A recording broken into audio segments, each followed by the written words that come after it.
Rebonjour à tout le monde.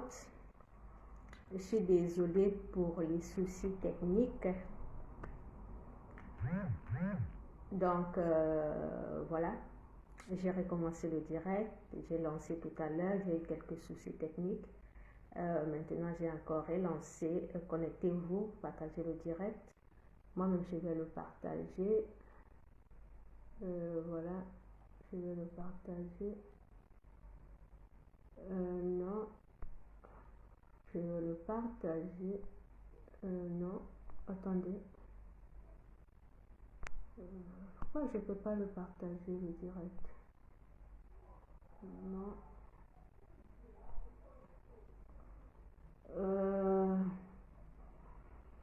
En tout cas, je n'arrive pas à partager ce direct. Je ne sais pas ce qui se passe. S'il vous plaît, partagez le direct. J'arrive pas à le partager moi-même. Si vous pouvez, vous le partagez. Rebonjour à tout le monde. Et voilà, merci d'être connecté sur la page de Bobby-Tanap officielle. Et moi, c'est la Bobby-Tanap Annie Choukou.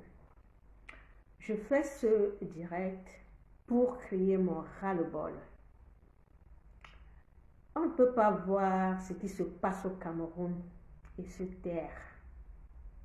Non, nous ne pouvons pas voir ce qui se passe au Cameroun et se taire. Regardez la photo de ce journaliste dans son bureau avec une jeune fille qui n'a même pas 30 ans, assise sur son pied. Et après, selon les faits, selon ce qui a été écrit, ce qui nous a été rapporté sur la page de Boris Berthold. Boris Berthold a raconté les faits.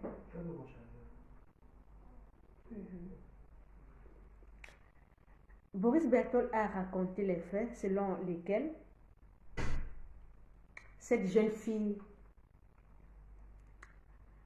En fait, je vais un peu vous raconter ce que j'ai lu. Cette jeune fille a été ramenée dans le bureau de Martin par son ami qui était le chef Eteki. Donc le chef Eteki qui sortait avec la jeune fille en langage camerounais avant a appelé la jeune fille et lui a demandé de le rejoindre quelque part. Et la jeune fille a dit qu'elle avait mal à la dent. Et ils sont allés chez le dentiste et après, ils sont allés dans le bureau de M. Martin Camus, le journaliste. Arrivés dans le bureau, ils ont acheté du whisky, Jack Daniel. Moi, je vous dis ce que j'ai lu sur le mur de Boris Berthold, comment l'histoire s'est passée. Donc, ils sont arrivés dans le bureau de Camus et ils ont bu le whisky avec la jeune fille. Les deux, ils ont bu le whisky. La jeune fille aussi a bu le whisky. Et bon, ils étaient dans leur état et tout. Ils ont commencé donc à faire ce qu'ils ont fait, ce que vous avez vu sur la vidéo avec la jeune fille. Moi, ce que je retiens dans cette histoire, deux adultes qui appellent une jeune fille pour l'amener dans un bureau, pour faire ce qu'ils ont fait. Ça veut dire qu'ils ont l'habitude de faire cela. Ils ont l'habitude d'appeler des jeunes filles pour faire ce qu'ils ont fait. Donc, pour faire des pratiques sexuelles, là partout, c'est ce qu'on a vu. Ce cas pratique que nous sommes en train de négliger, que j'entends certaines personnes sont en train de dire, est-ce que ce n'était pas consentant? Est-ce que la jeune fille n'était pas assez mûre? Est-ce qu'elle a 20 ans? Est-ce qu'elle a 17 ans? Est-ce que ce n'était pas consentant? Ces deux hommes-là, ils ont quel âge? Ce sont des gens qui ont peut-être dans la quarantaine, qui ont peut-être dans la cinquantaine. d'avoir d'abord des relations sexuelles avec une jeune fille. Et ce sont des hommes mariés. Ce sont des pères de famille. Ce sont des gens, il y a un qui est chef, il y a un autre qui est journaliste. Donc, ce sont des notoriétés, ce qu'on appelle des notoriétés. Donc, ce sont des cautions, donc une caution morale. Ce n'est pas le citoyen lambda, ce n'est pas un Ben Skinner, ce n'est pas un chômeur, c'est un journaliste et un chef. Écoutez d'abord les faits. Et on qualifie en tenant compte de la personne. Donc, ce sont deux personnalités qui devraient avoir une caution morale. Deux personnalités qui devraient éduquer la jeunesse. Et ce sont ces deux personnalités qui organisent une partouze. Et au cours de la partouze, ils filment. Donc, ils ne se limitent pas à organiser la partouze. Ils filment ce qu'il est en train de faire. C'est extrêmement grave. Les faits sont extrêmement graves. Et après, qu'est-ce qu'on aperçoit? On voit des hommes de médias. On voit des hommes de médias. On voit des artistes. On voit des comédiens pour apporter leur soutien à cet homme. On voit après un ministre de la Justice qui apporte son soutien à ces hommes. Donc, quand je vois cela, ça me permet de mesurer l'ampleur de la déchéance des valeurs que nous avons dans notre société. Tous ces hommes qui se sont levés pour soutenir ce Martin, ce sont des hommes pour moi qui ne sont pas différents de ce qu'ils ont fait. Ce sont des hommes qui ont l'habitude de faire ce que ces deux personnes-là ont fait. Tous les artistes qui ont soutenu ce Martin, tous ces hommes qui l'ont soutenu, ce sont ces hommes qui ont l'habitude de faire ce jeu-là. Ce sont ces hommes qui font ces pratiques. Et aucun homme sensé, aucun homme qui a une capacité de raisonner ne pourra pas soutenir un tel acte. Donner du whisky à une petite fille, même si elle a 20 ans, ce n'est pas à toi, un adulte de 40 ans, ce n'est pas à toi de donner du whisky à une petite fille. Même si elle a 20 ans, tu as 40 ans, dans ton bureau. Tu lui donnes du whisky dans ton bureau aux heures du travail. Et après, vous passez à l'acte et après vous filmez pour envoyer dans un réseau. Un groupe WhatsApp dans lequel vous êtes. Dans quelle société nous vivons? Et je vois des femmes qui se lèvent et condamnent cette jeune fille. Des femmes camerounaises se lèvent et condamnent cette jeune fille. Mes chères sœurs camerounaises, s'il vous plaît, ne condamnez pas pour condamner. Quand vous voyez quelque chose qui se passe dans la société, il faut vous poser des questions. Retenez ceci, la femme est un être vulnérable. La femme, c'est le sexe faible. Et la femme est protégée.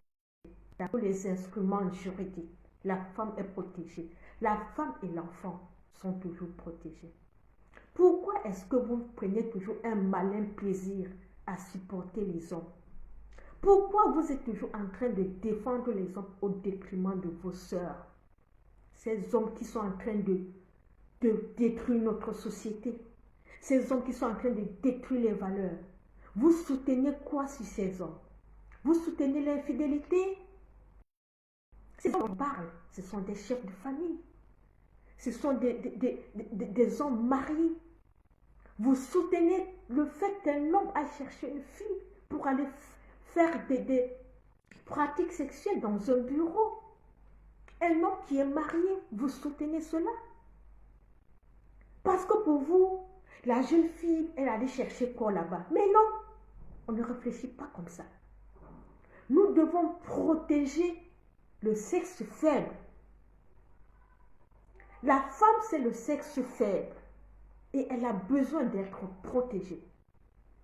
La femme n'a pas les mêmes capacités de se défendre dans la société comme un homme. Donc vous, mes sœurs, quand parfois il y a des cas de violence ici sur les réseaux, des cas de violence de femmes, vous êtes toujours les premières à soutenir les hommes. Non, si elle a fait ça, c'est parce qu'elle était têtue, elle a fait ça, l'homme a raison de faire ça, elle a le gros cœur, elle a ceci, elle a cela. À un moment, prenez de la hauteur. À un moment, ne banalisez pas le problème. Ne banalisez pas le problème. En vous mettant du côté de l'homme, sachez que dans toute société, la femme est toujours protégée. Ici en Europe, quand tu as un problème avec ton mari, c'est l'homme d'abord qu'on met dehors. Je dis c'est l'homme, on met d'abord l'homme dehors avant de demander qu'est-ce qui s'est passé. Parce qu'on sait de nature que la femme est faible. Je dis de nature, on sait que la femme est faible.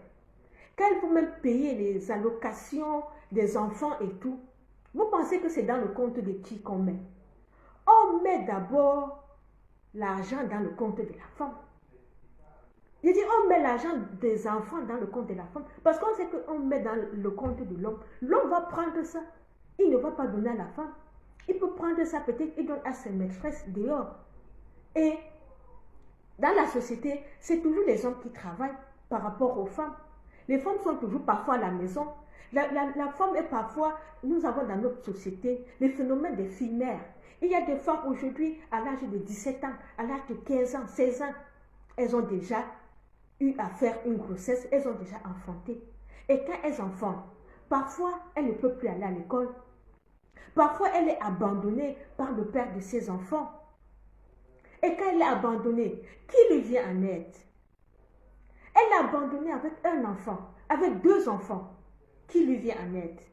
N'est-ce pas l'homme qui l'a abandonnée continue maintenant à aller faire sa vie avec d'autres femmes? L'homme qui l'a abandonnée, il a couché. Il continue sa vie. Mais pourtant, la vie de la jeune fille s'arrête, non? Nous avons beaucoup de camarades, même dans la famille, beaucoup de sœurs, que leur vie s'est arrêtée, que leur vie a été un gâchis à cause d'une grossesse indésirée d'un homme. L'homme est allé continuer sa vie. Même quand on était au lycée, quand une fille tombait enceinte, n'est-ce pas qu'on chassait la fille? On chassait la fille, on laissait l'homme, non? Mais l'homme continuait à poursuivre ses études quand la fille, pardon, quand la fille arrêtait les études. Et après, quand elle a un enfant, quand il faut parfois trouver un autre mari, vous les hommes, vous êtes toujours les premiers à dire que ça c'est une fille qui a accouché. Je ne peux pas épouser une fille qui a accouché. Je ne peux pas, elle a déjà accouché et tout. Vos familles et tout, elle a déjà accouché. Oui, elle a accouché. Qui l'a enceinté? Qui l'a enceinté? Est-ce que toi, l'homme, quand tu pars chercher une fille pour épouser, on dit que c'est l'homme qui a déjà accouché, même quand tu as les enfants? Est-ce que la femme voit ça? Je vous parle à vous les femmes qui aimez toujours soutenir les hommes dans leurs bêtises là. Je vous parle à vous les femmes là. Vous êtes toujours les premiers à soutenir les hommes. Pourtant vos sœurs souffrent. Les femmes sont toujours jugées dans la société. La femme est toujours celle qui est perdante dans les situations. Parfois quand l'homme part, il abandonne les enfants. C'est à toi la femme de prendre en charge ses enfants. Qui t'aide pour ses enfants? L'homme continue sa vie, non? Mais c'est toi maintenant qui souffres. C'est toi maintenant qu'on te dit que tu es une femme seule. Est-ce qu'il y a les hommes seuls? Est-ce qu'il y a les hommes seuls? Tu es ici en Europe, tu as les enfants, on dit que tu es une femme seule. Est-ce qu'il y a les hommes seuls? Toute la charge pèse toujours sur toi. Et vous êtes les premiers encore à soutenir les hommes. Mais non, ouvrez vos yeux. Ouvrez vos yeux. À un moment, regardez les enjeux. Regardez les enjeux, ne vous limitez pas au fait que vous êtes des petites jalousies de femmes, vous aveugle parfois. Parce que moi, je connais la mentalité des femmes camerounaises. Parce qu'une femme va s'habiller, elle va être bien et tout, et après, si elle a un problème avec un homme, tu vas dire non, non, non, non, non, non, non, elle allait là-bas chercher l'argent, elle va gérer, elle allait chercher l'argent. Mais non, mais non, mais non. Vous ne pouvez pas défendre l'indéfendable, vous ne pouvez pas condamner ce qui n'est pas condamnable. Cette petite fille de Malika, imaginez un peu, elle est allée dans ce bureau. Elle a eu des rapports sexuels avec cet homme. Est-ce que cet homme s'est protégé? Est-ce qu'il a cherché à protéger cette fille? À faire des pratiques comme j'ai vu là. Si elle attrape une maladie de ça, qui va souffrir? Il y a des maladies que une petite fille comme ça peut attraper et que ça peut la rendre stérile. Ça peut la rendre stérile. Ces hommes-là ont déjà fait leur vie. Ils ont des enfants, ils ont tout. Mais elle a une vie à faire. Et elle est dans la précarité. Elle est dans la précarité, peut-être une précarité financière, peut-être une précarité morale. Quand je parle de la précarité morale, je parle de l'éducation de notre société. On est dans des grandes villes comme Douala. Des jeunes filles se laissent parfois aller avec des hommes mariés, des hommes plus âgés, parce qu'ils veulent de l'argent. Parce que déjà à la maison, la famille, les parents ne peuvent pas subvenir à leurs besoins. Certaines jeunes filles qui aiment la vie de luxe et tout, préfèrent aller aiment bien s'acheter des belles chaussures, des beaux vêtements et tout. Ça, c'est la précarité morale. Parce que la jeune fille ne sait pas que, peut-être, même si elle a le goût pour acheter, elle veut se faire belle, acheter de ces beaux vêtements. Pourquoi est-ce que l'État ne met pas les moyens en jeu pour leur donner du travail? Ici en Europe, il y a les jeunes filles, il y a aussi des jeunes filles qui aiment bien se mettre. Il y a des jeunes filles qui veulent être bien habillées, qui ont des voitures. Mais qu'est-ce que l'État fait? L'État leur donne des allocations. Déjà à partir de 20 ans ici, un enfant a des allocations. Une jeune fille qui fréquente, elle a des allocations. Elle touche quelque chose de l'État. En plus de cela, elle a droit à un travail. Elle a droit à un travail. Cette fille-là, moi je pense qu'elle était une étudiante. Ici, tu étudies, tu as un job étudiant. Tu peux te permettre ce que tu veux. Mais vous, les femmes camerounaises, vous ne voyez pas tous ces détails. Vous vous limitez seulement à dire qu'elle avait le gros cœur. Mais elle n'a pas le droit d'avoir le gros cœur. Elle n'a pas le droit de vouloir être bien habillée. Elle n'a pas le droit de vouloir à 25 ans avoir une voiture. Vous pensez qu'elle n'a pas le droit de rêver? Est-ce qu'on vit deux fois? Nos enfants, nos jeunes ont le droit de rêver. Une fille à 17 ans a le droit, même 18 ans a le droit d'avoir sa voiture. Je vous dis, une fille à 18 ans peut avoir sa voiture. Si on était dans un pays qui était bien gouverné, elle fait un job, elle économise son argent. 2-3 ans, elle a son permis de conduire. Elle a son permis de conduire et elle achète sa voiture. Pourquoi est-ce que l'État ne met pas des moyens à la disposition des jeunes pour les soutenir? Pourquoi est-ce que l'État camerounais ne le fait pas? Pourquoi l'État camerounais ne soutient pas les étudiants? Pourquoi l'État camerounais ne soutient pas toutes ces jeunes filles? Le ministère de la jeunesse, le ministère de la condition féminine, le ministère des affaires sociales, le ministère de l'enseignement supérieur. Que faites-vous? Que faites-vous? Nous sommes face à une jeunesse qui est perdue. Nous sommes face à une jeunesse qui est égarée. Nous sommes face à une jeunesse désespérée. Regardez l'acte de cette jeune fille. Là, vous pensez qu'elle aimait ce monsieur? Vous pensez qu'une jeune fille de 20 ans peut aimer un papa de 45 ans? Vous pensez vraiment qu'elle peut l'aimer? Vous pensez vraiment qu'une fille peut se donner à de telles pratiques comme ça parce qu'elle veut le faire? Mais pas, il faut réfléchir. Elle le fait parce qu'elle est dans une précarité morale. Une précarité morale et une précarité financière. Oui. La précarité morale, c'est le manque de repères. On vit dans une société où on n'a pas de repères, où on n'a pas d'exemple, où chacun fait ce qu'il veut. Des gens qui ont de l'argent, des gens qui ont le pouvoir, utilisent ce pouvoir pour piétiner les autres. Tous ces hommes du gouvernement, ces juges, ces magistrats, ces policiers, ces commissaires, tous ces gens qui travaillent, qu'est-ce qu'ils font? Ils sont toujours en train d'aller chercher les jeunes filles pour faire des pratiques sexuelles avec elles. Arrêtez! Arrêtez! Je dis, vous les hommes qui travaillez là, vous les vieux pères du gouvernement, vous partez toujours chercher, vous êtes mariés, vous avez vos enfants, tout. Vous allez chercher les jeunes étudiantes là, pour les filer des maladies, pour les traumatiser dans leur vie. Parce que vous pensez que quand elles sortent avec vous, c'est parce qu'elles vous aiment. C'est parce qu'elles vous aiment. Vous ne pouvez pas militer, vous ne pouvez pas demander au gouvernement de mettre des conditions, de leur fournir des moyens, de leur trouver de l'emploi. Vous ne pouvez pas le faire. Mais vous êtes là à profiter de leur pauvreté. Vous êtes là à les exploiter, à les dénigrer, à aller sortir avec elles parce que vous êtes ministre, vous êtes magistrat, vous êtes professeur de l'université, vous êtes. Et puis quoi? Et puis quoi? C'est quel Cameroun vous allez laisser à vos enfants? C'est quel Cameroun, vous là?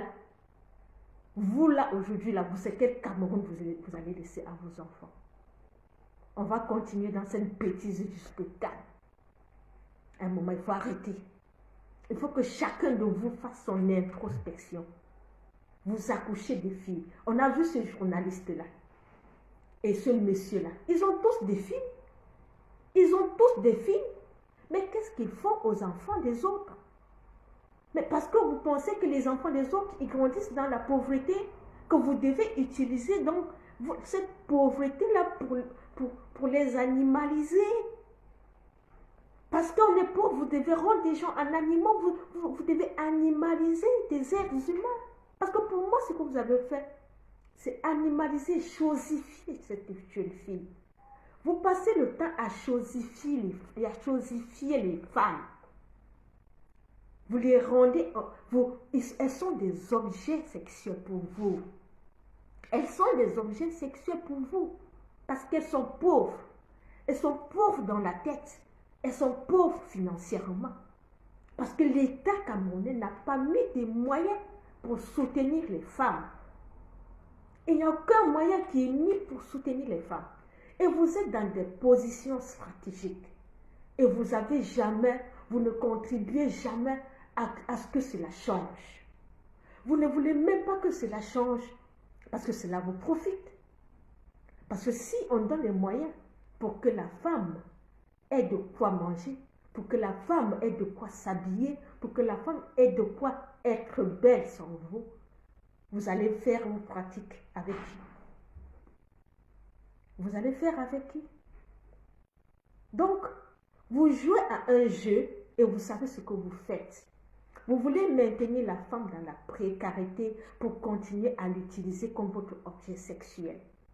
C'est malsain ce que vous faites. C'est très très malsain ce que vous faites. Vous les hommes camerounais, c'est malsain ce que vous faites.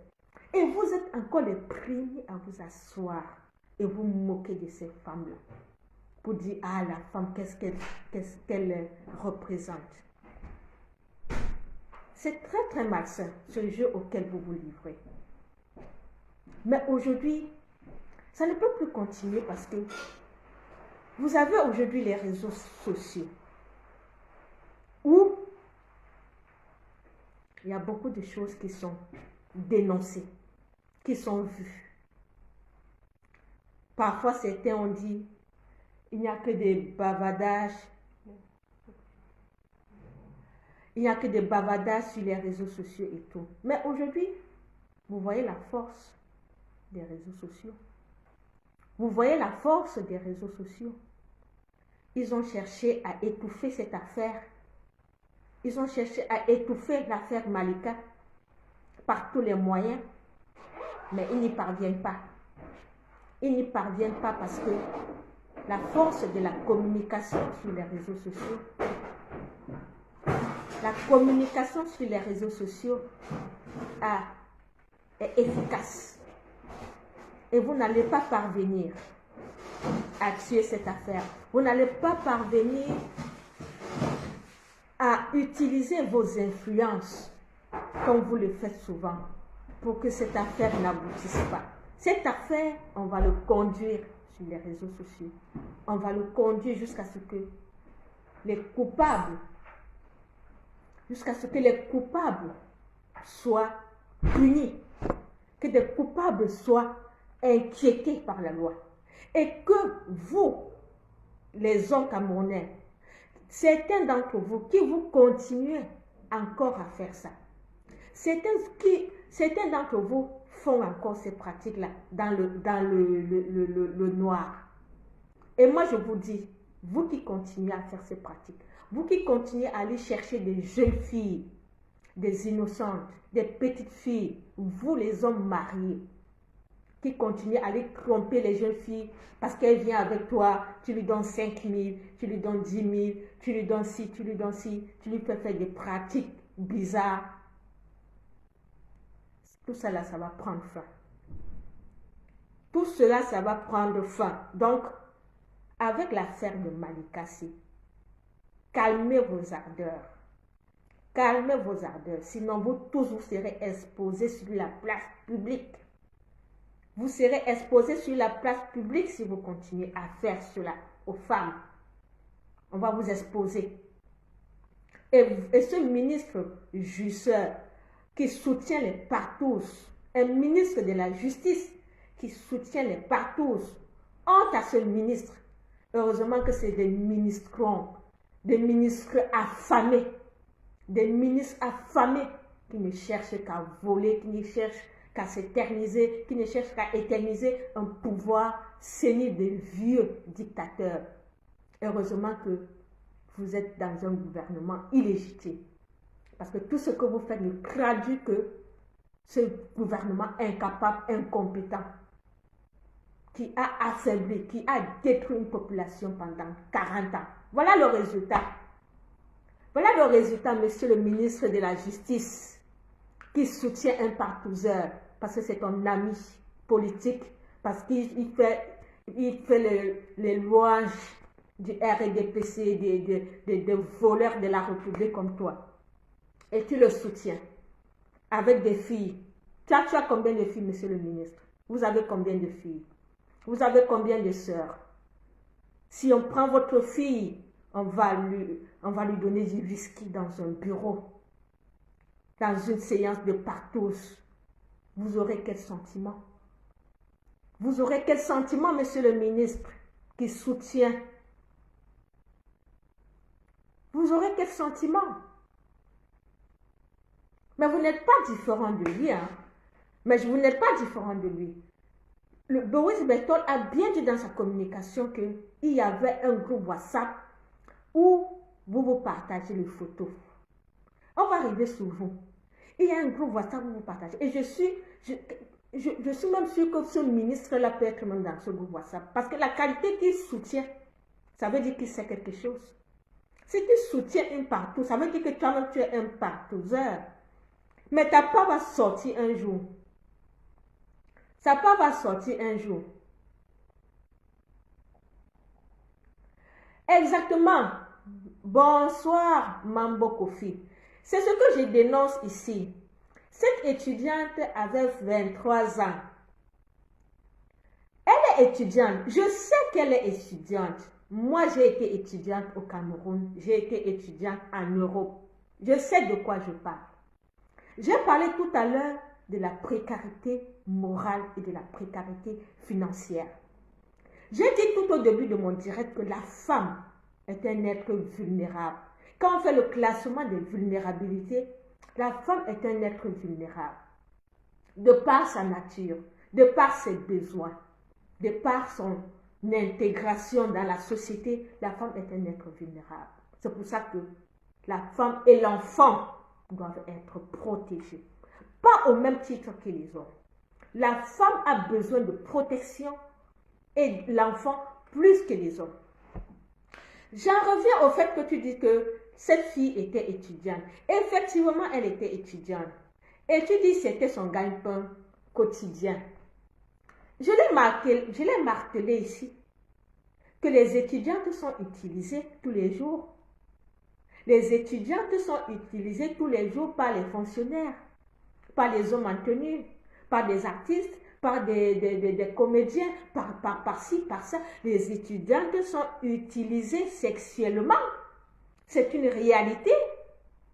Parce qu'effectivement, elles sont pauvres. Elles sont pauvres. Et quand tu es pauvre, on peut t'utiliser. Quand une femme est pauvre, elle est exposée à l'exploitation sexuelle. Quand une femme est pauvre, elle est exploitée. C'est pour cette raison que dans les sociétés organisées, occidentales, la femme est toujours protégée. Je vous ai pris l'exemple tout à l'heure des allocations familiales des enfants. Vous ne pouvez pas voir dans un pays développé où on verse des allocations à l'homme, des enfants à l'homme. Non. Les allocations sont touchées par la femme. Vous vous êtes déjà posé la question de savoir pourquoi est-ce que les allocations sont touchées par la femme? Et c'est parce que on doit la protéger.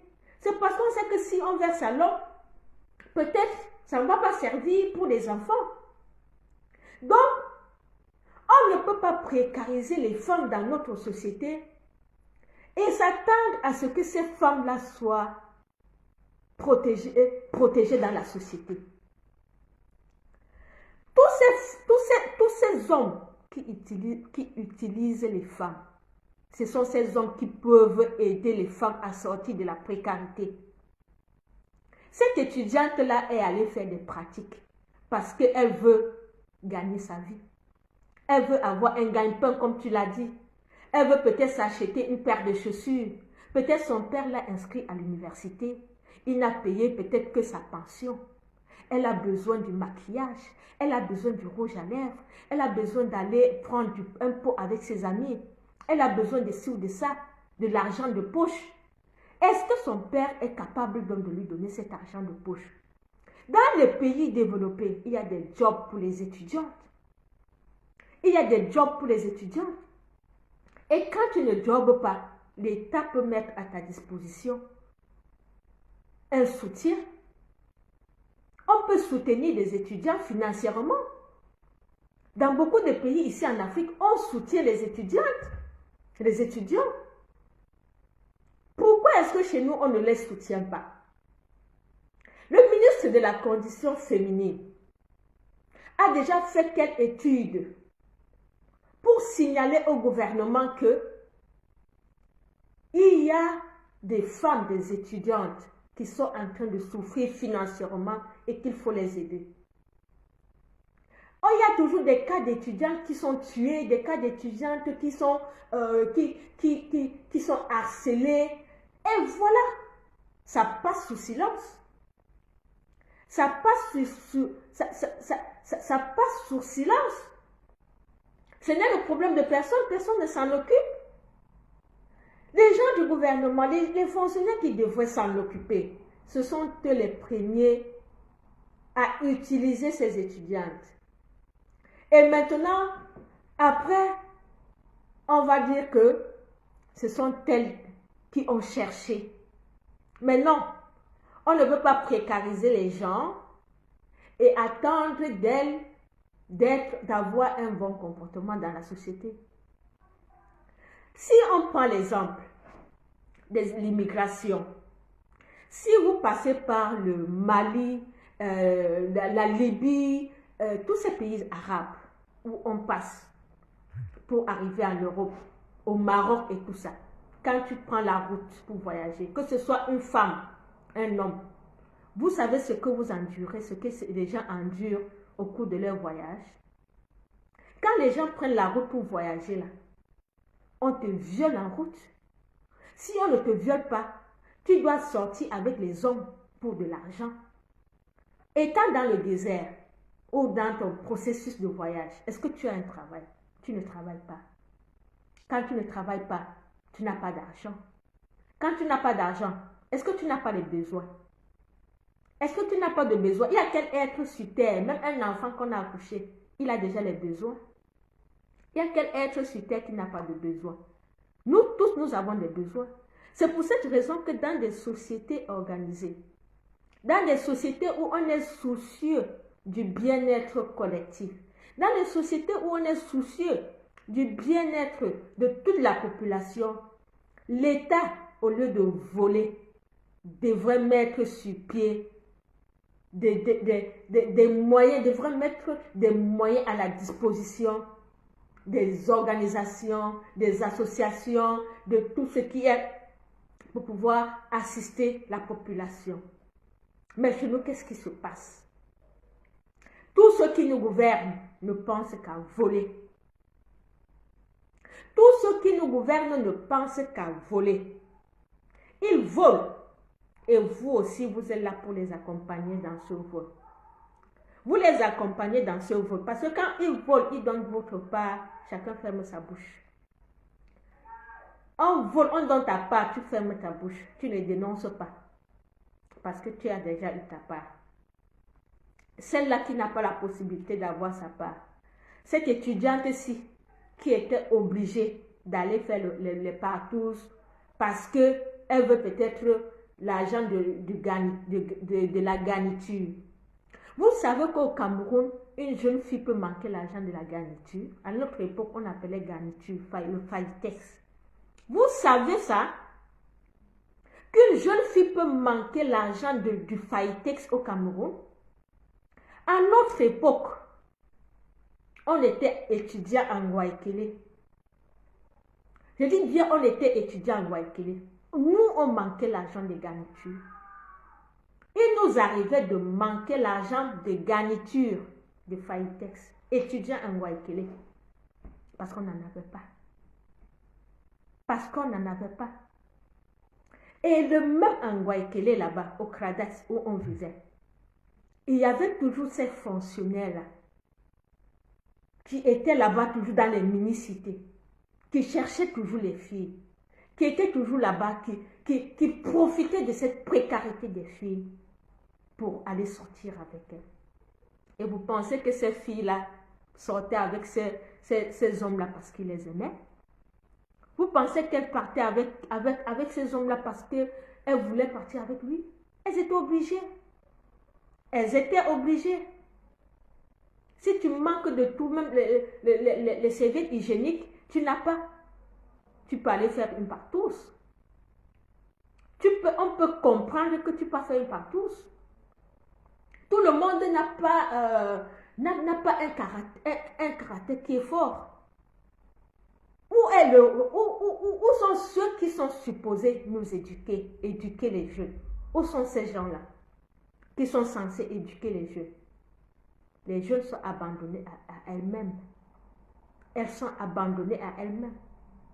Aucun soutien. Nous, on a terminé l'école au Cameroun.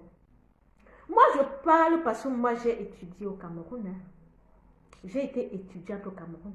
J'ai fini mes études au Cameroun. J'ai chômé pendant près de 3 ans avant de voyager.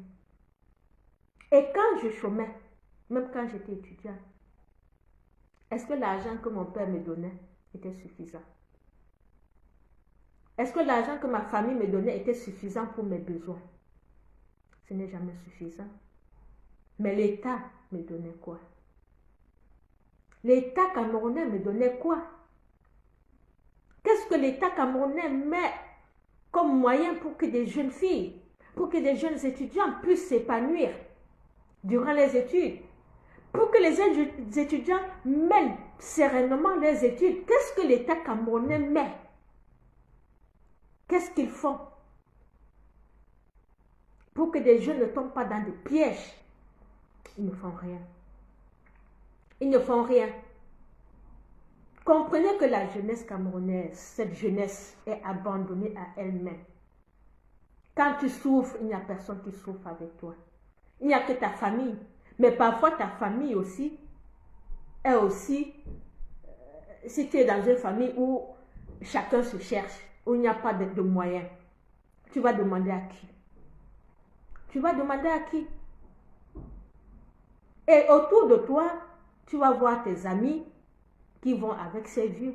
Parce que je vais vous dire aussi que c'est un phénomène. Hein. Je vais vous dire aussi que le fait pour des jeunes filles d'aller avec des personnes âgées, c'est un phénomène. Parce que même si vous êtes ensemble avec des copines, ou si vous êtes 4, il y aura 2 ou 3 qui vont le faire. Et toi, si tu ne le fais pas, tu vas être comme une paria. Et ces copines vont s'offrir ce qu'elles veulent. Et toi, tu seras dans le besoin. Et qu'est-ce que tu vas faire? Certaines personnes vont dire ici, est-ce qu'elle ne peut pas aller chercher du travail? Tu vas chercher du travail. Et je vous dis même d'abord, quand tu allais même chercher du travail, on te demande, et ces personnes-là, ce sont ces gens-là qui étaient toujours là peut-être à recruter dans les ministères et tout, qui peuvent recruter. Quelqu'un te dit, ok, amène ton dossier, amène ton CV, je vais te faire recruter, j'ai mon ami. Et quand il te dit ça, il te dit aussi par rapport à quelque chose. Il te dit ça par rapport à quelque chose. Donc il te dit, j'ai mon ami qui est, je connais mon ami qui travaille dans tel ministère, apporte ton dossier. Et il te fait la cour. Il te fait la cour, il te dit, mais chérie, est-ce que tu vois que ton dossier là, mon ami là va faire ceci, mais toi aussi tu es en train de chercher du travail, tu as tendance à céder. Tu te dis que tu peux céder pour que ton dossier avance, pour que tu trouves du travail. Mais parfois c'est une arnaque. Parfois même c'est une arnaque parce que parfois même tu n'es même pas recruté. Il t'a utilisé. Donc les hommes camerounais sont champions à utiliser les femmes, à utiliser la misère des femmes. Ça doit cesser. Parce que nous vivons dans des sociétés modernes.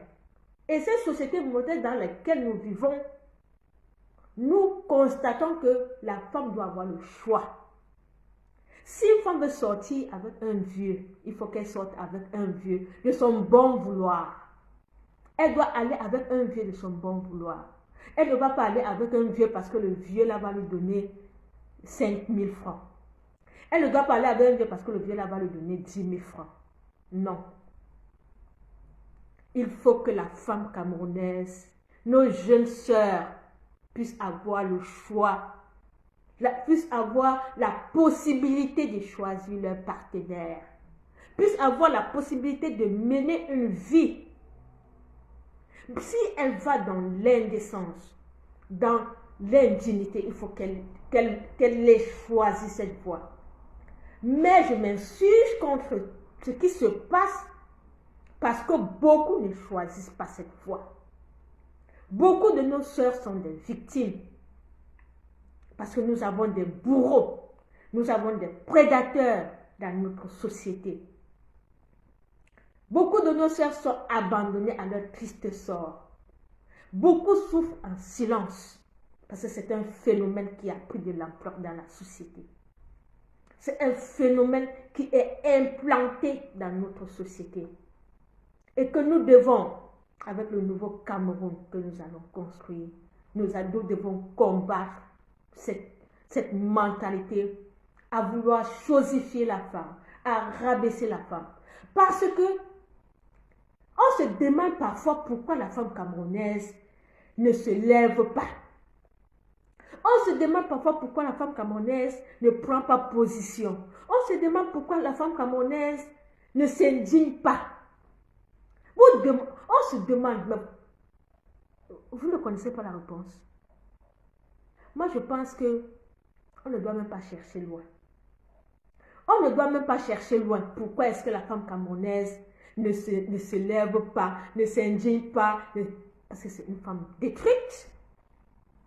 c'est une femme anéantie. La femme camerounaise, c'est une femme anéantie. Elle est détruite. Oui, c'est une femme perdue. Elle ne se retrouve pas. C'est une femme traumatisée. C'est une femme traumatisée. Vous voyez une femme, les femmes comme je vous ai expliqué, qui passent le temps à sortir avec 2-3 hommes pour avoir de l'argent. C'est du traumatisme.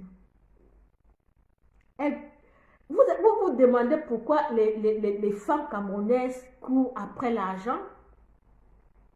Vous vous êtes déjà posé cette question? Vous vous êtes déjà posé cette question? Mais parce qu'elle n'a pas d'autres, parce qu'on ne lui a pas inculqué d'autres valeurs. Parce que la société dans laquelle ne lui a inculqué que la valeur de l'argent. La société dans laquelle elle vit ne lui a inculqué que les valeurs de pouvoir utiliser son corps pour de l'argent. La société dans laquelle ne lui a pas montré que elle peut se mettre en valeur, ne lui a pas donné les moyens de se mettre en valeur par son intellect, par autre chose. C'est ça.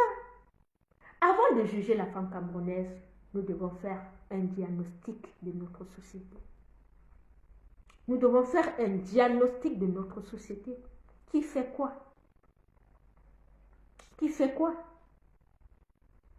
Que ce soit vous les hommes, que ce soit vous les femmes, que nous les femmes, que ce soit les pouvoirs publics, les organisations, la société civile, les associations, chacun a son rôle à jouer.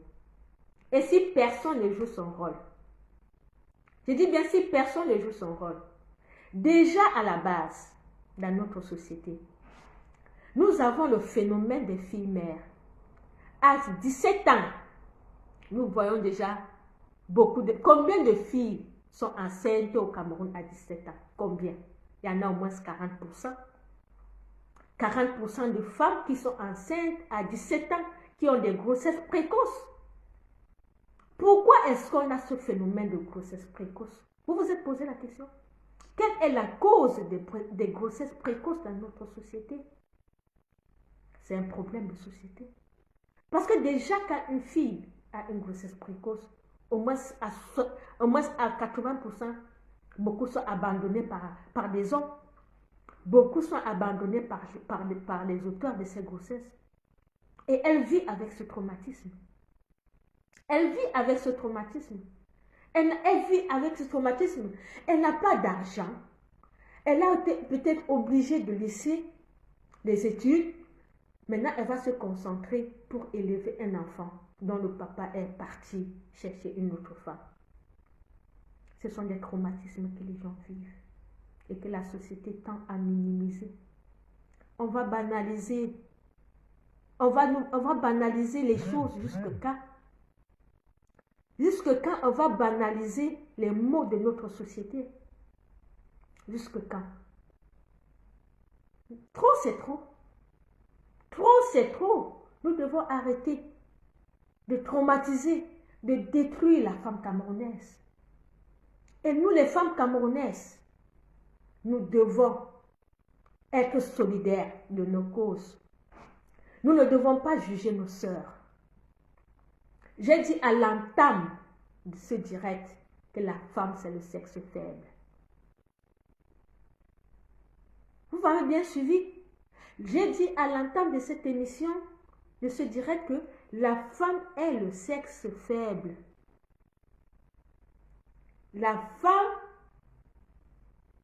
nous avons eu combien de journées pour que la situation de la femme s'améliore dans le monde? Combien de conférences, pardon?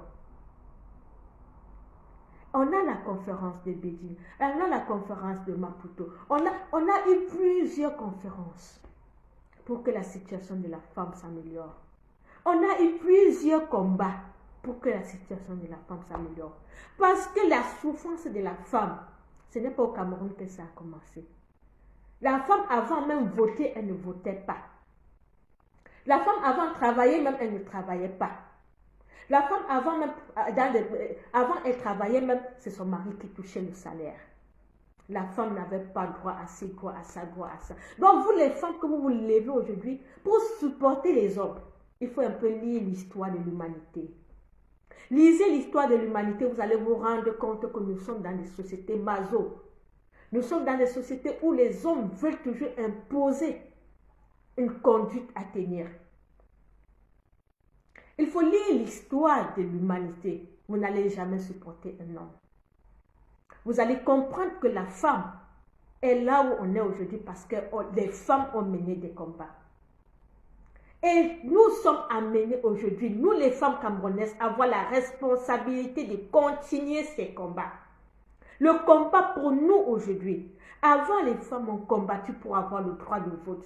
Avant, les femmes ont combattu pour travailler. Avant, les femmes ont combattu pour avoir un salaire. Avant, les femmes ont combattu pour ne plus être battues. Et aujourd'hui, le combat qui est le nôtre, le combat féminin qui est le nôtre, c'est celui de combattre les violences faites aux femmes. Et les courants qu'on lise sur les réseaux sociaux, une femme qui a été tuée, une femme qui a été insultée, une femme qui a été battue, c'est courant dans nos sociétés. C'est le combat de notre siècle. Les violences faites aux femmes, nous devons continuer le combat.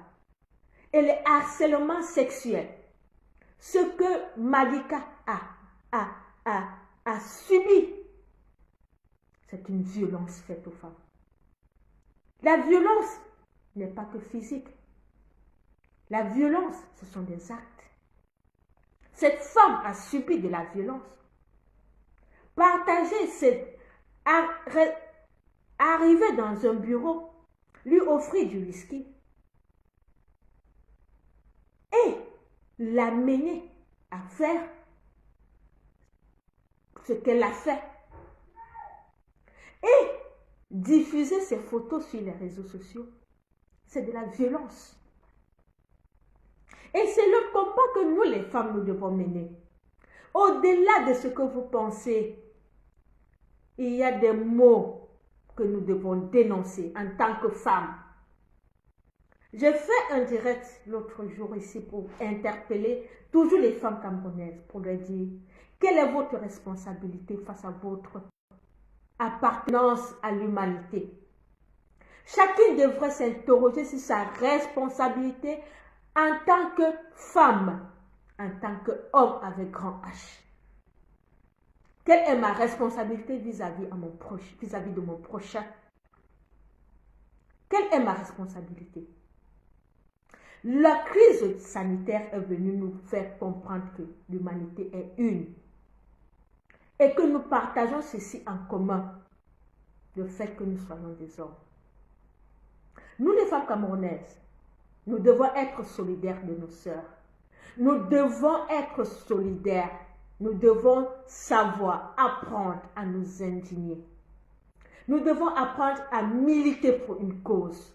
Nous devons apprendre à épouser une cause et de la défendre, surtout quand elle touche à une femme.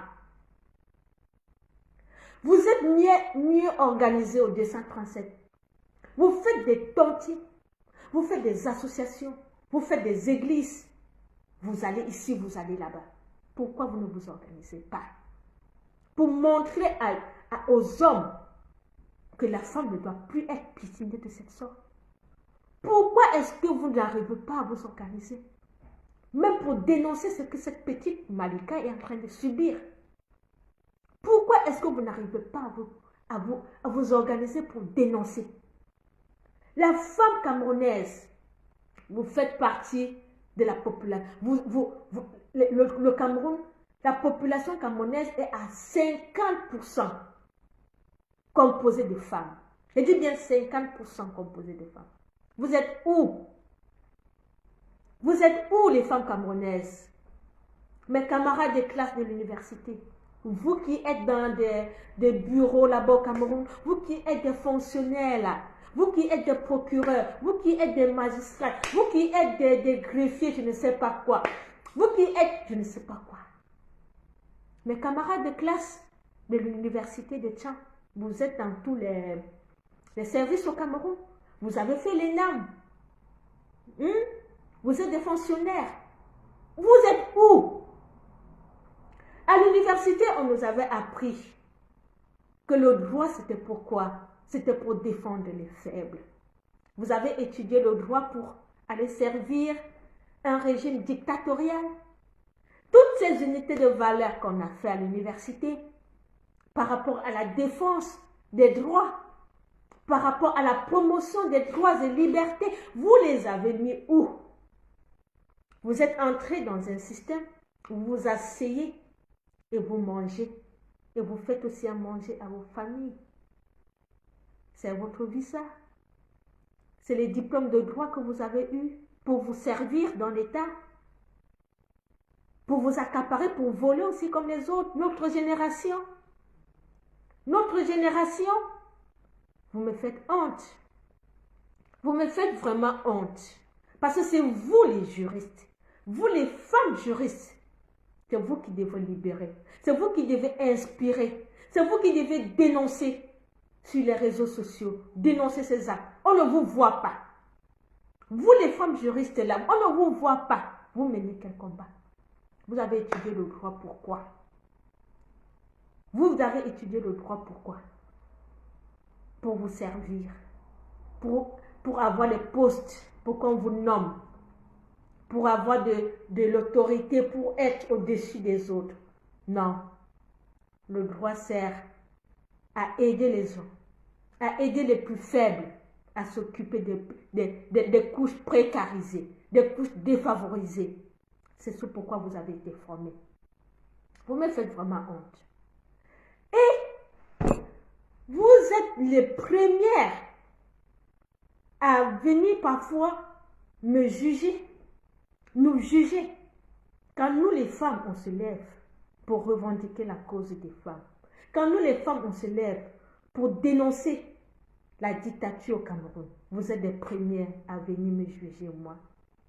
À venir me donner vos leçons de morale, que les Bobi Tanap, c'est des prostituées, les Bobi Tanap, c'est des femmes sans dignité, les Bobi Tanap, c'est des femmes qui manquent quoi faire en Europe, les Bobi Tanap, c'est des femmes qui ont échoué leur vie, elles ont exposé le corps aux gens, elles ont exposé ça, c'est des perdus et tout. C'est vous les premières, vous les femmes, et beaucoup de vous, mes camarades de classe, vous qui m'insultez tous les jours, vous nous insultez, nous les Bobi Tanap tous les jours, pour le travail que nous faisons, pour les femmes, pour le Cameroun.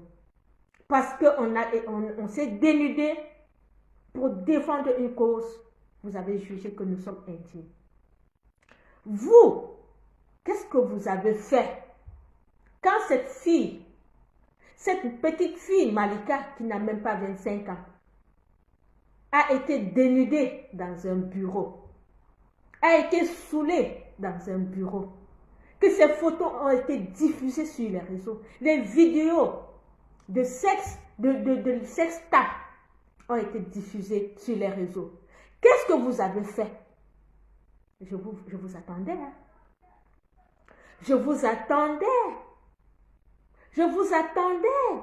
Et je vous attends encore. Je vous attends encore, vous les femmes intellectuelles, vous les femmes magistrates là, vous êtes des greffiers, vous êtes des ci, vous êtes des ça au Cameroun. On a perdu nos vies ici en Europe. Vous êtes restés là-bas, vous avez tous les postes. Vous faites quoi avec ces postes-là? Vous là, moi je vous parle aujourd'hui, mes camarades de classe. Je vous parle aujourd'hui, vous faites quoi avec? Vous faites quoi avec ces postes que vous avez au Cameroun? Vous n'avez pas honte à votre jeune âge aujourd'hui? Vous que le Cameroun, la jeunesse du Cameroun devrait compter sur vous. C'est vous qui allez faire le pacte avec le gouvernement. Vous êtes les premiers à juger vos sœurs. A dit non, elle a le gros cœur, elle ne devrait pas, elle est ci, elle est ça, elle est ça. Mais non! Mais non! Mais non, non, non, non, non, non, non, non, non, non, non, non, non, non, non, non. J'ai dit bien non. Je ne vous permets pas. Je ne vous permets pas de le faire. Parce que vous-même, c'est vous qui maintenez ce système. C'est vous qui maintenez ce système. Vous vous êtes levé contre le Bobi Tanap. Pourquoi est-ce que vous ne vous levez pas contre ce que ces deux prédateurs, ces deux partouzeurs ont fait à cette jeune fille? Pourquoi vous ne dénoncez pas ça? Pourquoi vous ne dénoncez pas cela? C'est le Bobi Tanap que vous avez vu à dénoncer. Nous, on a fait le Bobi Tanap. On fait le Bobi Tanap aux yeux du monde. On montre notre corps aux yeux du monde pour défendre une cause qui est juste, une cause qui est utile à la population. Mais vous, une jeune fille qu'on amène dans un bureau, qu'on force, qu'on enivre et qu'on force à faire un rapport sexuel dégradé, dénaturé et tout, on ne vous voit pas. Pour vous, c'est normal. Pour vous, ce qui s'est passé dans ce bureau-là, c'est normal. Elle allait faire quoi là-bas? Elle allait faire quoi? Vous parlez aussi comme les gens parlent au quartier. La honte sur vous. Vous condamnez aussi comme le Ben Skinner va condamner que hey, non, elle allait faire quoi là-bas? C'est bien fait pour elle. Elle aime l'argent, le gros cœur, et ceci. Vous condamnez aussi comme ça. Pourtant, vous avez appris. Vous avez appris à l'école que la femme doit être protégée. Vous avez appris la convention sur le droit des femmes. Et que le Cameroun, qui a signé toutes ces conventions sur le droit des femmes et des enfants, ne respecte pas. Ne respecte pas une seule disposition de ce qu'il a signé. Il ne respecte pas. Mais là, vous n'ouvrez pas les yeux. Hein. Là, vous êtes dans vos postes de responsabilité. Chacun assure son poste. Chacun préserve son poste. Et voilà. Quand ce sont les femmes qui veulent dénoncer, parce que vous voyez que vos intérêts peuvent être touchés, vous commencez à dire, voilà, c'est des femmes indignes, c'est des femmes... Vous êtes trop dignes. Vous êtes trop dignes. C'est vous-même les femmes indignes. Parce que vous êtes au Cameroun. Vous ne dénoncez pas ce que vos sœurs vivent. Vous êtes déjà sortis dans la précarité. Vous avez déjà été, quand vous étiez étudiant, vous avez aussi vécu ceci. Vous avez vécu ce que la fille a vu aussi. Vous avez été abordé par des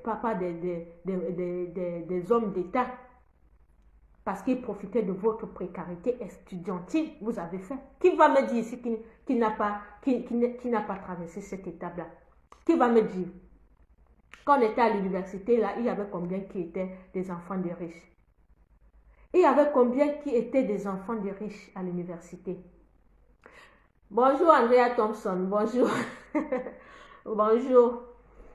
C'est vraiment terrible. Donc, mes camarades de classe là, vous qui êtes dans vos bureaux, à Yaoundé, Douala et tout ça, vous portez les talons dans vos belles voitures, dans vos belles maisons là, et que vous êtes là aujourd'hui à juger les enfants des gens pour dire que c'est une fille, elle a le gros cœur, elle a ceci. Moi, je suis vraiment déçue de votre comportement. Je suis déçue de vos réactions. Parce que vous êtes des juristes. Et le professeur Maurice Kanto a été notre professeur à l'université. On a étudié le droit. Et il nous a enseigné ce que c'est que l'intérêt général. Il nous a enseigné que nous devons nous occuper de la population. Nous devons servir pour l'intérêt général. Vous avez eu tous ces cours-là. C'est vous aujourd'hui que vous devez militer, que vous devez appeler vos sœurs. Vous devez créer des associations au pays pour inciter vos sœurs, pour amener vos sœurs à s'engager, à dénoncer. Vous devez être les guides de la société aujourd'hui. Mais c'est vous aujourd'hui, vous qui êtes les premiers aujourd'hui à juger ces jeunes filles. Vous êtes les premières aujourd'hui à donner raison au bourreau parce que vous voulez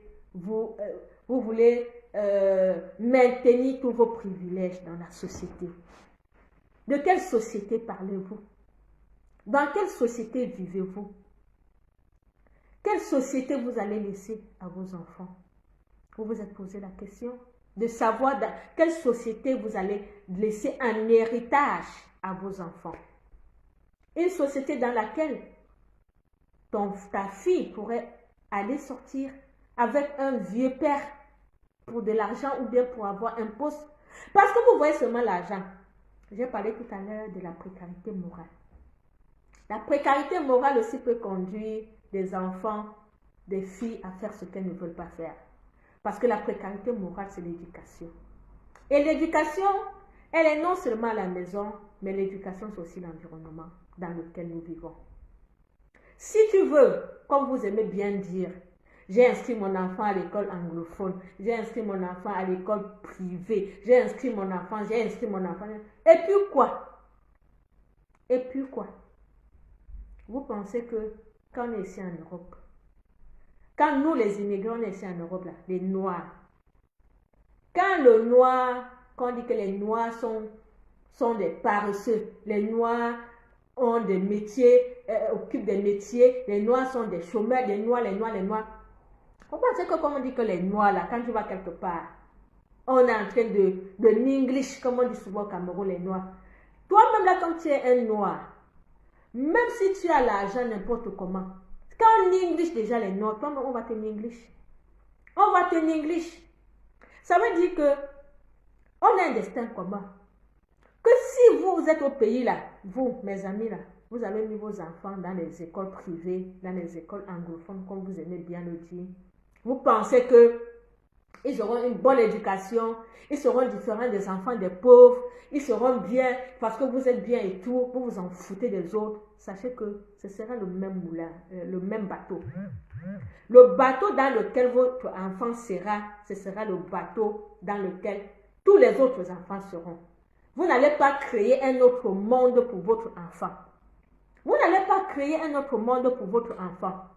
Même les immigrés qui sont ici en Europe, quand parfois on demande aux gens de se lever pour défendre la cause des immigrés, pour aux Africains de se lever pour défendre la cause des autres Africains, certains Africains pensent que comme les enfants sont dans des cadres, ils sont peut-être riches, il a les moyens d'offrir un autre cadre différent à ses enfants. Il se dit, non, mes enfants, j'ai un beau cadre pour mes enfants vont être élevés si, mes enfants ne pourront pas être ci ou ça, mes enfants. Quand tu dis mes enfants là, tes enfants là, quand il y a le racisme là, même tes enfants sont victimes du racisme. Le jour où vous, nous les Noirs, on va comprendre qu'on a un destin commun. Le jour où nous les femmes, on va comprendre qu'on a un destin commun, on va se lever, et on va défendre une cause, et ce jour-là, on sera écouté et notre cause sera entendue. Vous ne pouvez pas dans la société penser que vous pouvez vous en sortir seul. Exactement, Andrea. C'est toute la jeunesse qui est exposée. On ne peut pas penser dans une société qu'on peut s'en sortir seul quand la société est pourrie.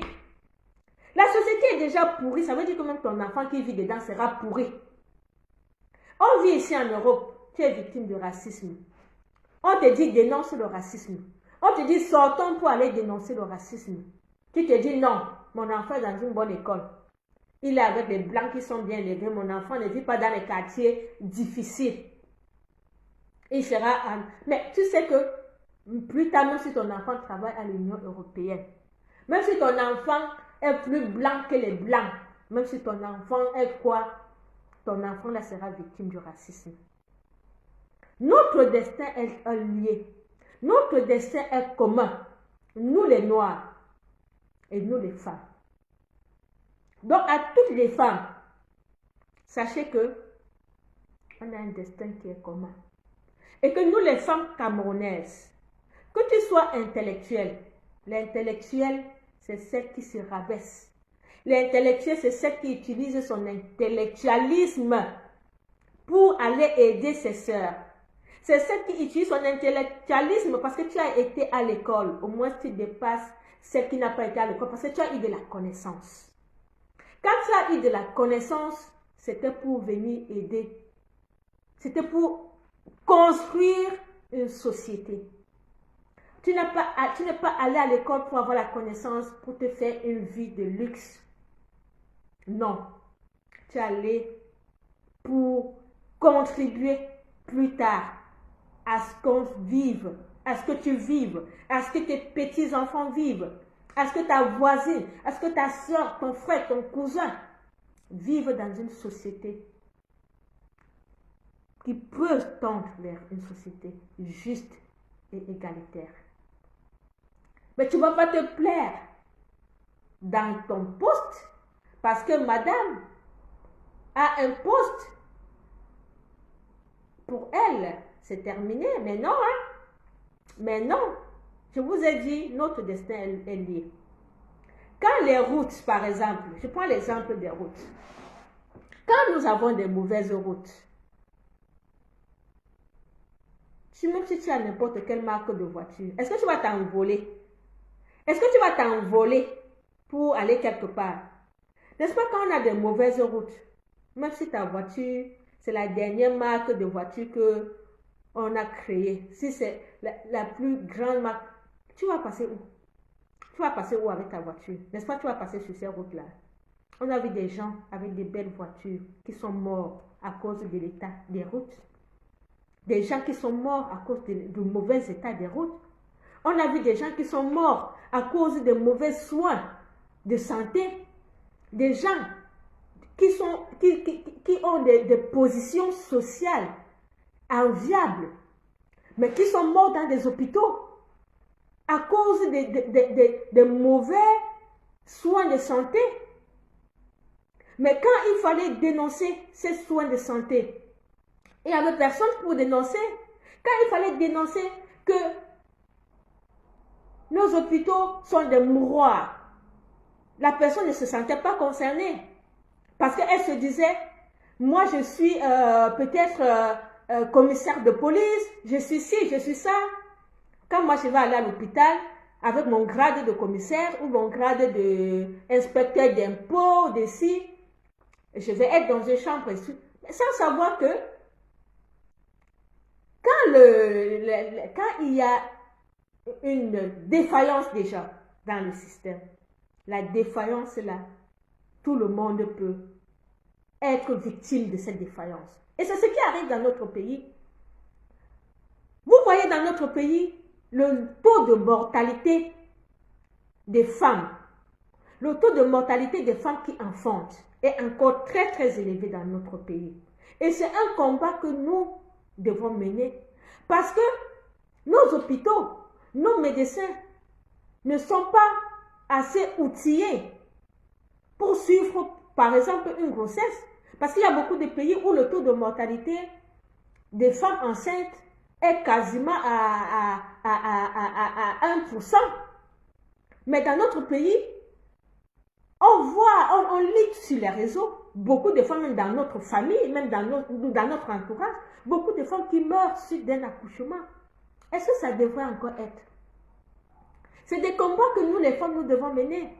Mais quand nous, ça ne te concerne pas, non, ça ne me concerne pas. Mais on a vu les femmes. Les femmes, je ne sais pas si c'était une emballeuse ou une basketteuse, vraiment des femmes avec des réputations qui ont perdu la vie suite à un accouchement difficile. Ça n'existe plus dans des pays, dans certains pays. Ça n'existe plus. Pourquoi chez nous ça existe? Pourquoi chez nous ça existe? Aujourd'hui, on a vu la marche au Tchad, où au moins près de 100 Tchadiens se sont levés pour dire non. Les Tchadiens se sont levés pour dire non aux violences faites aux femmes. Pourquoi les femmes camerounaises ne se lèvent pas? Pourquoi vous n'entendez pas un jour qu'une femme est morte? Vous vous levez pour dire on en a marre, on dit non à la mort des femmes aux accouchements. Vous pensez que c'est une fatalité? Vous pensez que c'est normal que les femmes meurent quand elles accouchent? Mais non. Pourquoi les autres pays, dans d'autres pays, les femmes ne meurent pas? Pourquoi? Vous vous pouvez déjà poser cette question. Donc, N'accusons jamais la fatalité. C'est les progrès de la médecine. C'est les conditions dans lesquelles les médecins, les infirmiers travaillent. C'est ça qui donne le résultat. Si nous ne travaillons pas dans de bonnes conditions, on aura toujours des cas pareils. Donc, c'est à nous les femmes camerounaises de dire bonjour Maman Rosalie. C'est à nous les femmes camerounaises de nous mettre ensemble pour dire non aux violences faites aux femmes. Mais Maman Rosalie, je veux te dire que au Cameroun, notre problème des femmes, c'est que quand il y a un problème, j'ai dit ça au début de mon direct, quand une femme a un souci, les autres femmes l'accusent. Les autres femmes ne voient pas la cause du problème. Les autres femmes ne s'interrogent pas, ne se disent pas que déjà à la base, la femme est un être vulnérable. Déjà à la base, la femme est un être, est le sexe faible. Mais comme nous les femmes, nous aimons bien les petites jalousies, les petites je ne sais pas quoi. Mais quand une femme a un problème, son premier ennemi, c'est d'abord la femme. Surtout les femmes camerounaises. Surtout les femmes camerounaises. Le manque d'indignation, c'est les femmes camerounaises. Parce qu'elles sont toujours dans le Congo ça. Parce qu'elles sont toujours dans le taux jugement des autres. Parce qu'elles sont toujours en train de se faire de la concurrence aux autres. Quand une femme va avoir un problème, elle va se dire, moi je ne suis pas comme ça. Pourquoi la femme là a fait ça? Moi je n'ai pas un gros cœur. Les femmes ont des gros cœurs. La femme là a fait ceci. Moi pourquoi elle a fait ça? Pourquoi elle a ceci? Pourquoi elle a fait ceci? Elle préfère même soutenir le diable que de soutenir sa soeur. Je dis, elle préfère même soutenir le diable. J'ai vu les femmes qui ont soutenu, même, j'ai vu les femmes qui ont soutenu même ce Martin là. J'ai vu les femmes camerounaises soutenir Martin et dire que cette jeune fille avait le gros cœur. Elle sortait où dans le bureau là? Elle sortait où dans le bureau? Vous jugez une jeune fille de 23 ans. Vous jugez une jeune fille de 23 ans, une étudiante, qu'elle fait quoi dans un bureau? Vous ne voyez même pas la précarité dans laquelle elle vit. Même ici en Europe, les étudiants sont pauvres. Je vous rappelle bien que même en Europe, où il y a les aides pour les étudiants, où l'État met ils ont les allocations, les étudiants ont les allocations, ils ont les jobs, ils ont ceci. Même ici en Europe, les étudiants sont pauvres. Les étudiants sont pauvres même ici. Mais ils se battent. Au Cameroun, ils n'ont rien. Ils n'ont rien, donc c'est encore pire.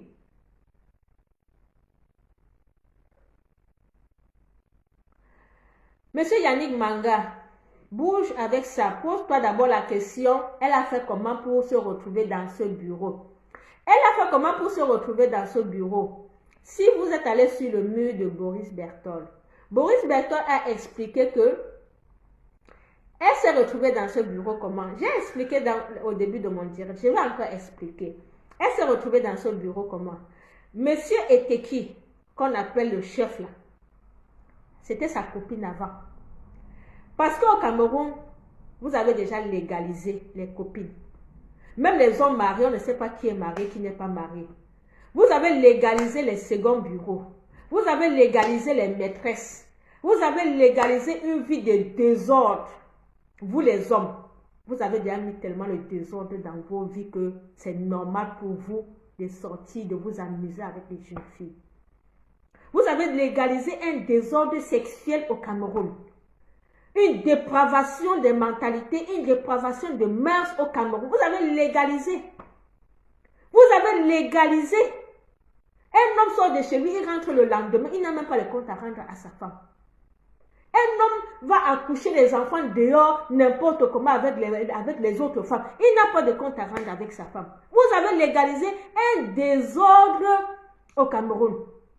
La bordelle, comme vous aimez le langage du Camerounais, la bordelle même a parfois plus de poids que sa femme ou que tu as à la maison. La bordelle même est connue même dans la belle famille, plus que même la femme. Quand il y a même le deuil, c'est la bordelle, comme on dit que voilà sa bordelle, voilà sa bordelle, voilà sa bordelle. C'est quel désordre ça dans vos vies? C'est quel désordre ça que vous les Camerounais vous avez mis dans vos vies? Vous restez, vous légalisez les sales vies avec les femmes dehors. Vous portez les maladies et ci et ça, vous donnez à ces étudiantes-là et tout. Tu me demandes qu'elle s'est retrouvée. Je vais te dire comment elle a fait pour se retrouver. Mais elle a fait pour se retrouver parce que elle sortait exactement avec ce monsieur Eteki. Et ce monsieur Eteki, il y a les hommes au Cameroun qui sortent avec les étudiants. Quand elle a besoin de toi, il te téléphone. Ah chérie, tu es où? On se retrouve où? Vous vous retrouvez là-bas, vous faites ce que tu as à faire. Il te donne ces 5 000, ces 10 000. Voilà la vie qu'on mène au Cameroun. Voilà la vie à laquelle vous avez réduit les femmes camerounaises à mener une prostitution, une forme de prostitution qui ne dit pas son nom. C'est ce genre de vie que vous avez amené. Vous avez profité de la faiblesse, de la vulnérabilité des femmes camerounaises pour les entraîner dans ce sale genre de vie. Parce que vous les hommes, c'est vous qui avez l'argent, c'est vous qui avez le pouvoir. Vous avez entraîné les femmes dans cette sale vie parce que vous allez donner 7 000 et 10 000. Arrêtez. C'est malsain ce que vous faites. C'est malsain.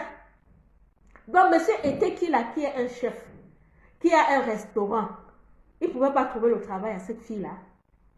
Il ne pouvait pas lui trouver le travail. Tu me demandes qu'il s'est retrouvé là-bas comment? Monsieur Eteki a appelé la fille là. Monsieur Eteki a appelé la fille là pour lui dire, chérie, tu es où?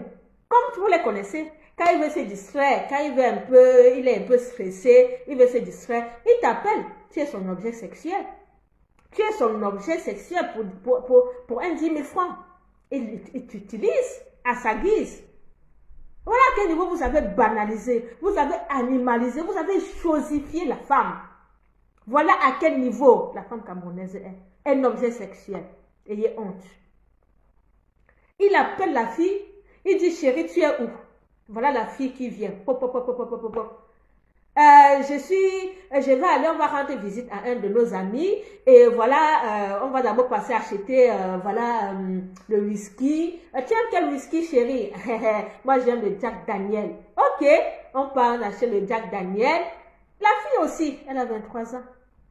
Est-ce qu'elle a le Jack Daniel chez elle? 23 ans, je vous dis que c'est l'âge aussi des folies. Hein. C'est l'âge des folies. C'est l'âge où les enfants, ici même quand tu les vois à l'université, quand tu vois les enfants à l'université, ici à 23 ans, ils font des soirées de fous. Ils boivent parfois, ils font des folies entre eux. Même ici, dans les grands pays, des étudiants à cet âge-là font des folies. Mais au moins, c'est peut-être entre eux. Ce n'est pas de l'exploitation des vieux pères. Ce n'est pas de l'exploitation. Andrea, Beruth Bertol a dit qu'elle est allée chez le dentiste avec le monsieur.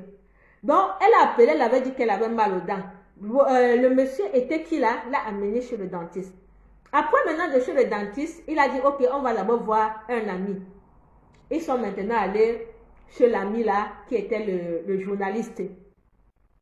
Ils sont allés chez l'ami qui était le journaliste. Ils ont acheté le Jack Daniel, le whisky. Ils ont bu. Et c'est là où tout a commencé. Voilà un peu monsieur comment est-ce qu'elle s'est retrouvée dans ce bureau. Parce que monsieur Eteki l'a amené chez le journaliste. Voilà pourquoi elle s'est retrouvée dans ce bureau. Première question à toi, monsieur, qui tu as écrit ça. Est-ce qu'on boit du whisky dans un bureau? Peut-être je ne sais pas. Peut-être je n'ai pas le bureau, je ne sais pas. On boit le whisky dans un bureau. Je ne sais pas. Peut-être on boit. Dites-moi aussi si on boit même le whisky dans les bureaux. Je ne sais pas. Est-ce qu'on fait l'amour dans un bureau de partous? Pour des hommes comme eux, vous soutenez quoi? L'affaire là est sale. L'affaire là est moche. L'affaire là est moche. C'est d'une insanité incroyable. C'est ça, il faut le faire avec je me rigole et tout ça dans les bureaux. Il faut plutôt avoir honte de former. Attendez, je lis les commentaires. Apprenez-la à respecter les handicapés et leur quota sexuel est à la tête. Ça peut tuer un animal. Mais monsieur, c'est monsieur qui l'a. Attendez un peu, je vois son nom. Monsieur, attends, comment c'est qui là? Ah, Tatiana. Tatiana, toi tu dis quoi? Attends un peu, je vais lire le commentaire de Tatiana. Tatiana, tu dis il faut plutôt avoir honte de former vos filles en attrapage, avalage, aspirage. Attends, toi tu penses que... Tatiana, toi tu dis qu'il faut avoir honte de former les filles en quoi. Tu penses qui a formé cette fille-là? Je t'ai pris l'exemple ici, j'ai dit depuis le début de mon direct que la pauvreté peut nous amener à faire n'importe quoi. Et que c'est l'homme qui était censé protéger cette fille qui est à condamner et non la fille qui a commis l'acte. C'est l'homme qui l'a amené, les hommes qui l'ont amené dans ça qui doivent être condamnés. Parce que ces hommes avaient déjà une notoriété. Ce sont des pères de famille, ces hommes qui l'ont amené à faire cela. Ce sont des pères de famille. Ce sont des hommes qui ont une notoriété. Ce sont des vieux. Et aujourd'hui, tu me dis qu'on l'a formé la fille. Peut-être tu ne sais pas ce qu'on appelle pauvreté. Hein? Tu ne sais pas ce qu'on appelle pauvreté. La pauvreté peut t'amener à faire n'importe quoi. Ceux qui sont en voyage, qui passent par le désert, vous savez ce qu'ils subissent là-bas. Hein? Quand tu voyages, tu passes par le désert. Tu sais quel traumatisme les gens ont quand ils passent par le désert. C'est la même chose qu'on vit dans notre société. Cette fille est aujourd'hui traumatisée. Même toutes ces filles dont tu parles, qui sont en train de faire des rapports et des pratiques sexuelles bizarres, elles ne le font pas avec plaisir. Elles ne le font pas de leur cœur. Toutes ces jeunes filles qui sortent avec des vieux, là, des coupliers, comme on appelait à l'époque, là, les coupliers. Vous pensez qu'une jeune fille sort avec un couplier parce qu'elle aime un couplier? Vous pensez qu'elle aime ce couplier? Mais c'est parce qu'elle est dans une situation de faiblesse. Elle est dans une situation de faiblesse. Et qui l'a mis dans la situation de faiblesse? C'est la société, c'est le gouvernement, c'est l'État qui ne fait pas son travail. L'État doit faire son travail pour que nos jeunes filles ne soient plus dans la précarité. La société doit faire son travail. Les associations, la société civile doit faire son travail d'éducation pour que les jeunes filles sortent de la précarité. Les partis politiques ont aussi une mission sociale qui doivent accompagner les jeunes. Les partis politiques doivent accompagner les jeunes. Donc, c'est un rouleau, c'est un tout. Et chacun doit pouvoir faire son travail. Quelle société allons-nous laisser à nos enfants? C'est la question à laquelle chacune d'entre nous, nous en tant que femmes, nous devons répondre. Quelle société allons-nous léguer à nos enfants? Est-ce que c'est la même société dans laquelle nous avons vécu? Est-ce que c'est la même société? Si ce n'est pas la même société, qu'est-ce qu'il y a à changer? Qu'est-ce que moi je peux faire à mon niveau pour que mon enfant vive mieux que moi? Parce que si nos parents nous ont mis au monde, c'était pour qu'on vive mieux qu'eux. Si nous naissons, si nous donnons aussi naissance aux enfants, c'est aussi pour que ces enfants vivent mieux que nous. Et pour vivre mieux que nous, nous devons contribuer à l'édification, à la construction d'une société saine. Nous ne devons pas être dans l'auto-jugement des femmes. Nous, en tant que femmes, nous avons la responsabilité. Nous portons l'humanité. Et nous devons nous battre en tant que femmes pour mettre notre société camerounaise sur les rails. Parce que notre société a déraillé. Notre société est en perte de valeur. Notre société est dans une déchéance, dans une perte de valeur morale. Notre société des jeunes aujourd'hui, c'est une société qui n'a plus de repères. Les jeunes ne se voient plus, n'ont plus d'avenir. Les jeunes sont dans un désespoir. Et tout ceci est dû à un problème politique. à un problème politique de ceux qui nous gouvernent. Et ceux qui nous gouvernent doivent en prendre conscience. Et comme ils refusent d'en prendre conscience, il nous revient à nous, le peuple qui est constitué des citoyens, de leur reprendre de force ce pouvoir qu'ils estiment qu'ils ont. En fait, ils n'ont aucun pouvoir. Ils n'ont aucun pouvoir, en fait. C'est nous, le peuple, c'est nous qui avons le pouvoir. On a le pouvoir de les dégager. On a le pouvoir de les dégager. S'ils sont là, c'est parce que c'est grâce à nous.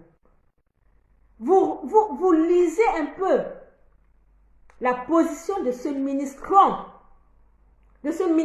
sardinard qui se lève et soutient des partouzeurs.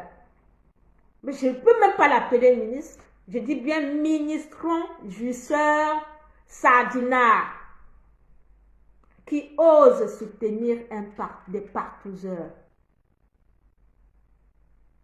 Dans un bon pays, les femmes se seraient levées.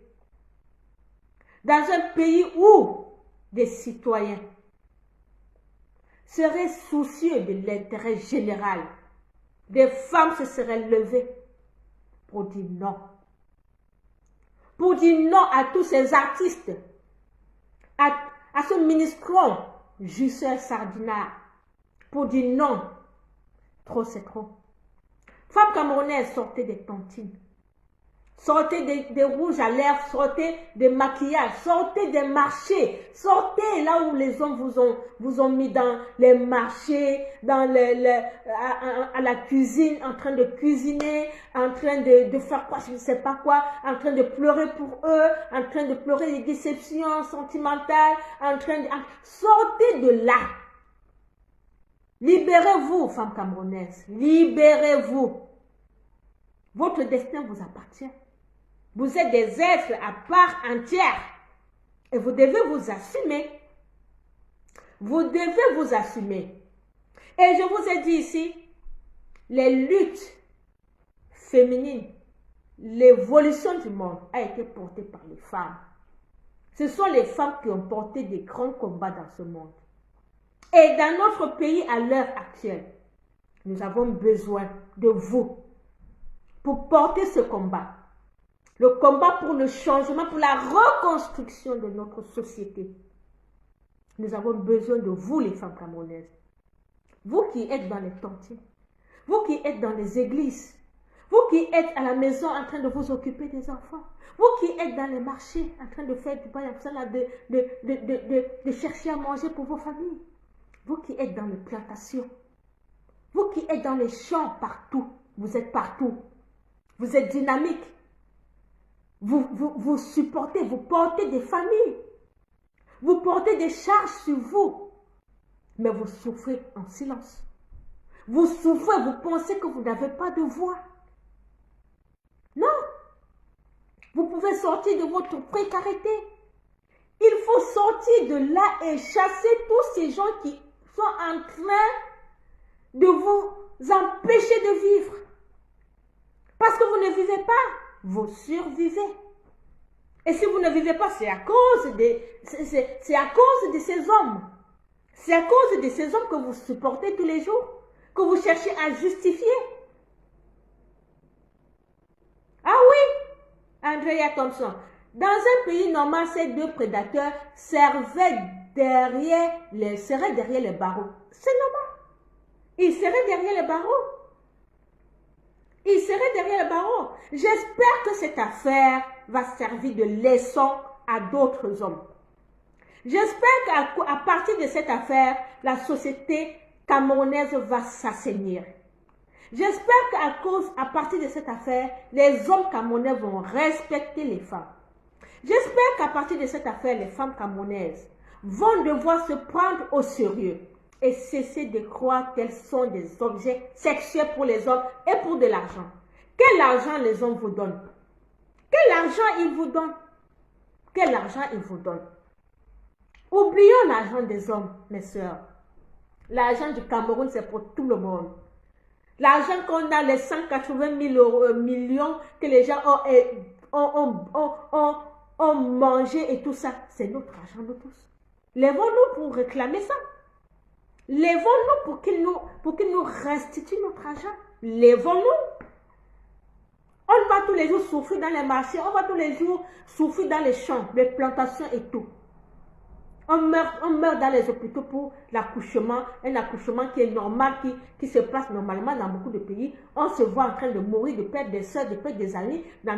Pourtant, l'argent est là pour tout. Et que ces prédateurs, ces jouisseurs, ces partouzeurs qui ont pris notre pays en otage nous empêchent de vivre. Et nous, vous les femmes camerounaises, on est là, on les regarde. C'est nous qui leur avons donné la vie. Hein. C'est nous qui leur avons donné la vie. Hein. Donc si on se lève là, c'est terminé. On ne peut plus passer le temps à parler, à pleurer. Mais non. Prenons nos responsabilités. Prenons nos responsabilités. Voilà les enfants. L'autre jour, on a condamné Andrombe Pinja. On a dit qu'ils ont insulté la maman du président de la République. Oui, ils ont insulté. Ils ont écopé pour 1 an de prison. Celui-ci, ceux-ci, les partouzeurs-ci, qui ont fait le partouze dans le bureau, qui ont diffusé les photos d'une jeune fille sur les réseaux, est-ce que ce n'est pas puni par la loi? Pourquoi ils sont encore en liberté? Pourquoi ils sont encore en liberté? Pourquoi on ne les a pas encore? On les a... Je comprends pas. Je comprends pas. Mais dans un pays normal, vous devez être dehors. Vous les femmes camerounaises, vous devez être dehors. Au moins c'est pour les dire, trop c'est trop. Vous devez être dehors. Et je salue ici la bravoure de l'Amazone Rosange Dimeni. Au moins, qui a dénoncé et qui a fait une pancarte pour dénoncer cet acte odieux. Que toutes les femmes camerounaises suivent au moins l'exemple de Rosange, qui a osé dénoncer ce. Elle est au 237, elle a fait sa pancarte. Bravo Rosange. Et que les autres femmes camerounaises suivent l'exemple de Rosange. Écrivez sur une pancarte, vous montrez, justice pour Malika, non au harcèlement sexuel, justice pour Malika, justice pour Malika, justice pour Malika. Oui, l'union fait la force. Et nous les femmes, nous devons apprendre, nous devons être solidaires. Et nous devons apprendre à vivre pour une cause. Si on ne vit pas en défendant une cause, qu'est-ce que serait notre vie? Notre vie se limiterait à quoi? À travailler, à voir nos enfants, à avoir un mari.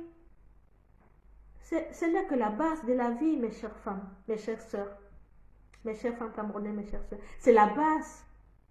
Ce que vous faites aujourd'hui, c'est la base de la vie. Quelle est votre implication dans la société? Je vous ai posé la question, quel Cameroun devons-nous laisser à nos petits-enfants? Quel Cameroun allons-nous laisser à nos petits-enfants? L'argent que tu vas lui laisser dans le compte, l'éducation que tu lui donnes de l'école de prestige comme tu penses, les repas de prestige que tu prépares pour lui, tout cela ne suffit pas. Ça ne suffit pas tant qu'il est un être social et qu'il doit vivre dans la société avec les autres. Si la société n'est pas transformée, donne n'importe quelle éducation à ton enfant, ça ne servira à rien. Je dis bien, ça ne servira à rien. Si la société est pourrie et que ton enfant, tu as donné une éducation de luxe, il va vivre où avec son éducation de luxe? Tu es sûr qu'il va s'en sortir dans cette société pourrie? Donc tu as intérêt non seulement à te battre pour ton enfant, mais à te battre pour que ton enfant puisse vivre dans une société qui est bien. Et pour cela, tu dois te battre non seulement pour lui, mais pour tout le monde. Femme camerounaise, tu dois te battre pour tout le monde. Tu ne vas pas seulement te battre pour ta petite famille. Non. Parce que je vous connais. Vous avez trop cette mentalité-là. Si quelque chose ne vous touche pas, on ne vous voit pas. Si quelque chose ne vous touche pas, on ne vous voit pas. Mais ce n'est pas bien. Il faut changer. Je vous interpelle ici de changer votre comportement. L'indignation collective, c'est ça qui construit un pays. L'individualisme ne construit pas. Ça va nous mener nulle part. Quand on dit que l'Afrique est derrière là, que l'Afrique est pauvre, l'Afrique est ceci. Même si tu es un Africain, tu as tous les milliards du monde. Tu es un Africain. Hein? Je dis même tu es un Africain. Même si tu es le plus riche, tu es un Africain. Donc toi l'Africain que tu es le plus riche là, il te revient maintenant d'utiliser ta richesse là pour aider l'Afrique à être aussi un pays qui prospère. Si tu ne mets pas ta richesse au service de l'Afrique, même ta richesse, ça ne te sert à rien. Parce que l'étiquette qui sera collée sur toi, ce sera l'étiquette de l'Africain, que l'Afrique est un pays pauvre. Donc nous avons ce devoir commun. Nous, en tant que femmes, nous avons ce devoir commun d'assainir notre société. Et la participation et l'implication de toutes les femmes est indispensable. Donc sortez un peu de vos réunions. Sortez un peu de vos tontines. Sortez un peu de tout ce que vous faites là. On est né grandi. Nos mamans nous ont appris les tontines. Vous allez encore revenir reproduire les tontines. Ok. Vous allez encore venir reproduire les tontines. On est né dans une société où on nous a appris, on va à la tontine, on va à la messe le dimanche. C'est ça que vous allez laisser à vos enfants. C'est la tontine là. Ou c'est l'église seulement, mais non.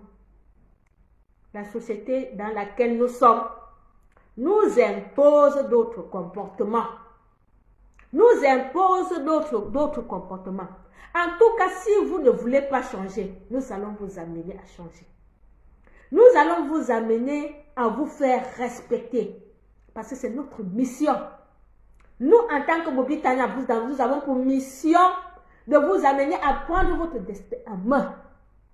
Nous avons pour mission de vous sensibiliser. De vous faire comprendre que vous avez beaucoup à donner à la société que ce que vous donnez maintenant. Parce que pour le moment, vous ne donnez rien. Vous ne donnez pas grand-chose. Et vous n'avez pas... Vous êtes presque invisible. Vous vous laissez manipuler, vous vous laissez piétiner, vous vous laissez animaliser, vous laissez... Vous laissez, on vous considère, on vous prend comme des objets. Mais non.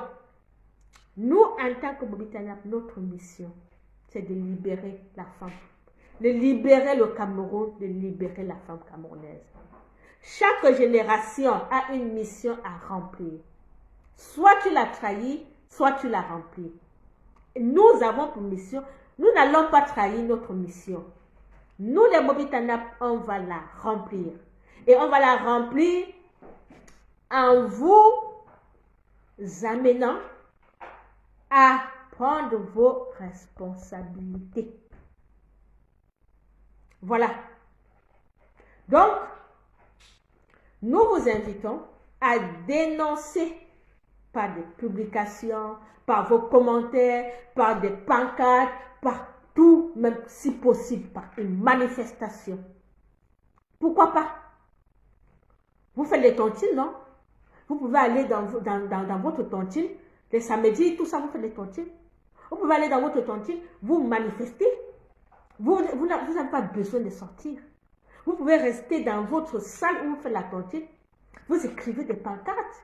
Vous soulevez, vous montrez justice pour Malika. Justice pour Malika. Vous faites des vidéos. Vous pompez ça sur les réseaux sociaux. Vous n'avez pas besoin d'aller marcher. C'est ça qu'on vit dans une dictature au Cameroun. Mais vous n'avez pas besoin. Mais vous avez besoin de prendre conscience des mots qui minent la société. Vous avez l'obligation de vous impliquer dans ce qui concerne votre voisin. Cette Malika pouvait être votre fille, votre soeur, votre cousine. Vous avez l'obligation d'épouser les causes. Donc, je vous invite, quand vous allez faire vos tontines, avec même les hauts talents, comme vous avez porté les talents, de mettre ça comme ça, justice pour Malika, pour montrer à ces hommes qui vous rabaissent tous les jours, pour leur montrer qu'on ne peut pas vous faire n'importe quoi, qu'on ne peut pas continuer à vous animaliser. Vous devez le montrer à ces hommes. La liberté s'arrache. La liberté s'arrache. Le respect s'arrache. On ne va pas vous le servir dans un plat. Même quand tu es dans ta maison, avec ton mari. Le respect qu'il a avec toi. Si tu n'arraches pas le respect, là, il peut te chiffonner. Hein. Tu arraches ton respect parfois. Hein. Tu arraches. Donc, apprenez à arracher votre respect. Apprenez à arracher qu'on respecte votre dignité. Et ça, vous allez inculquer. Vous allez donc aider vos jeunes sœurs. Vous allez aider vos jeunes sœurs au lieu de les juger. Arrêtez les jugements à la con. Arrêtez les jugements qui n'ont pas de sens. Les jugements des gens du quartier. Elle faisait quoi là-bas? Elle était allée faire quoi là-bas? Elle a le gros cœur. Elle a ci, elle a... Arrêtez ces jugements. Arrêtez ça.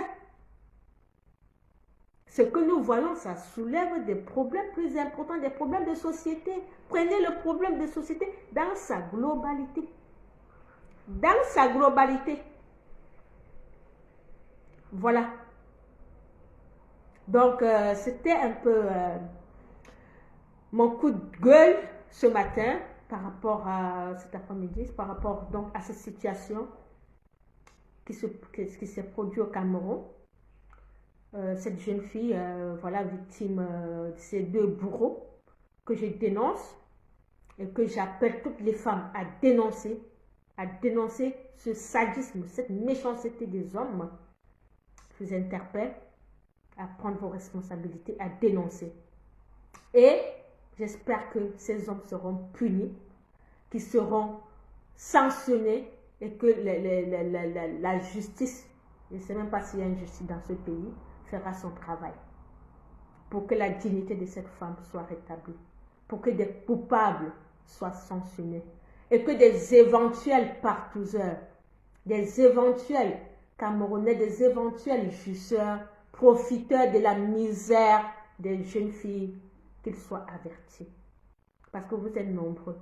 Vous, les éventuels jusseurs, partouzeurs du Cameroun, là, vous êtes nombreux. J'espère que l'affaire de Malika va assainir les mœurs. J'espère que ça va assainir les mœurs au Cameroun. Parce que nous prions tous pour un Cameroun nouveau. Nous prions tous pour un Cameroun où la fille, la jeune fille, aura le choix de sortir avec qui elle veut. Où la jeune fille pourra choisir ses copains. Ses copains qui pourront être ses camarades de classe. Et non des vieillards qui ne cherchent qu'un coup de jeunesse pour donner 5 000, 10 000 aux femmes. Nous voulons plus de ce Cameroun où les jeunes filles sont utilisées comme des objets sexuels. Nous ne voulons plus de ce Cameroun. Nous voulons d'un Cameroun libre où la jeune fille peut s'offrir ce qu'elle veut parce qu'elle travaille, parce qu'elle est étudiante, elle travaille, parce qu'elle pourra bénéficier d'une allocation de l'État. Oui, nous voulons de ce Cameroun où la jeune fille peut s'offrir ce qu'elle veut sans se prostituer, sans être une proie. Nous ne voulons plus de ce Cameroun où les mentalités, où le sexe sera banalisé par des vieillards incrépites, par des vieillards sans moralité. Nous ne voulons plus de ce Cameroun. Honte à vous, ces vieillards qui avaient des pères de famille, qui aident des pères de famille, pardon, qui aident des personnalités. Vous êtes des personnalités sur lesquelles les jeunes veulent ressembler. Et vous voir aujourd'hui plonger dans des scandales sexuels. Nous sommes dans la dérive. Nous ne voulons plus de ce Cameroun. Nous voulons un Cameroun où la justice va être équitable. Nous voulons un Cameroun où la justice ne sera plus pour les hommes politiques. Nous ne voulons pas un Cameroun où la justice est utilisée contre les opposants. Nous voulons un Cameroun où la justice sera utilisée pour le peuple, pour l'avancement, pour la construction d'un État de droit. C'est ce Cameroun-là que nous voulons. Nous ne voulons plus de ce Cameroun où des gens, à cause de leur position sociale, puissent profiter, puissent tromper des jeunes filles. Nous ne voulons plus de ça. Trop, c'est trop. Arrêtez. Arrêtez. Une jeune fille a le droit de vivre. Une jeune fille a le droit de rêver. Elle a le droit de rêver, de sortir avec des jeunes de son âge. Puis le droit de sortir avec vous des vieux. Allez vous occuper de vos femmes. Des pères qui commettent l'adultère dans le bureau. C'est sale, ça. C'est ça, vous êtes regardé dans la glace. Nous ne voulons plus de ce Cameroun. Parce que vous n'êtes pas des exemples. Vous n'êtes pas des exemples. Et nous, les Bobitana, et cessez de nous juger. Parce que nous déshabillons, nous montrons notre nudité au monde pour une cause juste. Vous aimez bien voir la nudité des femmes, hein? Mais quand vous aimez la voir dans les partous, quand les Bobitana vont manifester, vous êtes les premiers à nous insulter. Mais quand vous êtes dans quatre murs, vous faites des choses, hein, avec des femmes, hein, qui ne sont même pas vos femmes. Hein? Vous faites des choses, mais quand c'est les Bobitana qui vont faire des choses, vous devenez des saints. Hein? Vous devenez des saints. C'est terrible, hein? C'est terrible. En tout cas, le combat continue. Le combat continue. Rendez-vous à Paris le 3. Rendez-vous à Paris le 3 pour la grande mobilisation de la diaspora. Pour dire non au gré à gré, pour dire non aux arrestations arbitraires, pour dire non à tout ce qui n'est pas correct. Merci à tous, j'ai un appel assez urgent et bye bye, bye bye. Merci d'avoir regardé le direct, bye bye.